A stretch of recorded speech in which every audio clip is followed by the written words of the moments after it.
యూనివర్సిటీలో 144 section curfew నడుస్తున్నట్లు ఉంది. ఎక్కడ ఒక 5 మంది స్టూడెంట్స్ కలిసి దేని గురించి అయినా డిస్కస్ చేద్దామని నించున్నా కానీ సెక్యూరిటీస్తో పాటు విజిల్ వేపిస్తూ ఉన్నారు. అంటే అంత ఫ్రీడమ్ లేకుండా ఉందా స్టూడెంట్స్ కంటే ఒక లేబర్స్ లాగా మమ్మల్ని ఎందుకు ట్రీట్ చేయడం?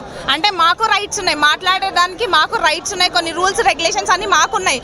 మాట్లాడే రైట్ లేకుండా ఏదైనా మాట్లాడితే ఆపేయండి, ఆగేయండి, నోర్మేయండి ఇట్లా అన్అఫీషియల్ లాంగ్వేజ్ మాట్లాడుతూ మమ్మల్ని అనడం కరెక్ట్ కాదు. ఇది కూడా ఒక హరాస్మెంట్ కిందే వస్తుంది. కాబట్టి దీన్ని మేము తీవ్రంగా ఖండిస్తున్నాం.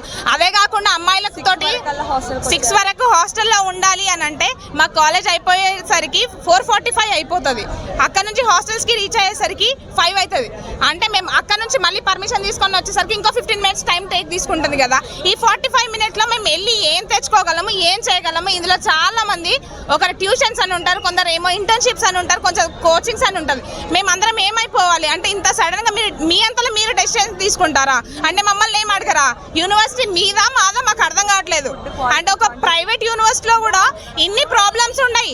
ఇంత ఇష్టం వచ్చినట్టుగా మాట్లాడటం జరగదు. ఎవరికి నచ్చినట్టు రూల్స్ వాళ్ళు పాస్ చేస్తున్నారే తప్ప మా ఒపీనియన్ ఎవరు మాత్రం అడగట్లేరు. దాన్ని మేము ఇంకా తీవ్రంగా ఖండిస్తున్నాం. ఇంకోటి ఫుడ్ అసలు బాగలేదు.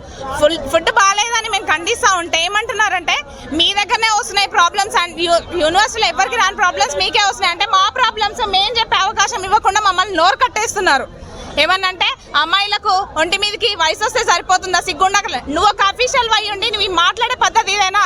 నువ్వు నోరు పారేసుకునే పద్ధతి ఇదేనా అని మేము ఖండిస్తున్నాం. ఈరోజు మేము ఒకటే కోరుకుంటున్నాం, ఈ మోనార్కీ పాలన మాకొద్దు, మాకు ప్రిన్సిపల్ వద్దు. ఈ మోనార్కీ పాలన అస్సలు అవసరమే లేదు మాకు. మేము అందరం ఖండిస్తున్నాం. ఒక్కరిద్దరం కాదు, గత 2-3 గంటల నుంచి మేము ప్రొటెస్ట్ చేస్తున్నా. ఒక్క అధికారి ఇక్కడ వరకు రాలేదు, ఒక్కరు కూడా తెలుసుకోలేదు ఏమైందని మమ్మల్ని అడగలేదు. అంటే ఇంత నెగ్లిజెన్స్ ఎందుకు ఈ యూనివర్సిటీలో అని అడుగుతున్నాం. పీజీ అంటే చిన్న చూపు, పీజీని అసలు పట్టించుకోరు ఎందుకులే అన్నట్టు. ఓన్లీ బీటెక్ వాళ్ళకి ఇచ్చిన ప్రియారిటీ పీజీ వాళ్ళకు ఉండదు. ఏమైనా మాట్లాడితే లెక్కకు లేదు. మేమంటే అసలు వాళ్ళకి ఏమైనా అంటే అంటే వెకెట్ వెకెట్ వెకెట్ ఏంది మీద వాళ్ళదా మాకు అర్థం కావట్లేదు.